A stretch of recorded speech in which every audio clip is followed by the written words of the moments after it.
નમસ્કાર, શો ટાઈમમાં આપનું સ્વાગત છે. ભાવનગરના આંબાચોક વિસ્તારમાં આવેલ મનીષ પરફ્યુમ નામની પેઢીમાં જીએસટી વિભાગ દ્વારા તપાસ હાથ ધરવામાં આવી છે.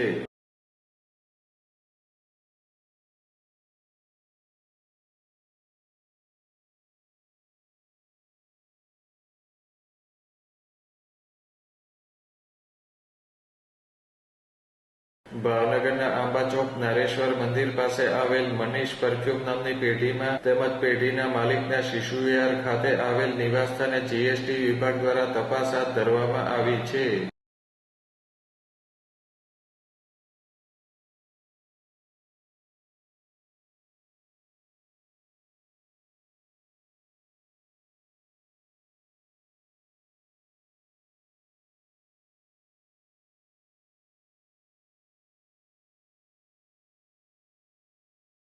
જીએસટી ચોરીમાં ભાવનગર અગ્રેસર છે, ત્યારે શહેરની જાણીતી પેઢીમાં તપાસ હાથ ધરવામાં આવતા વેપારી આલમમાં ચર્ચા શરૂ થઈ છે.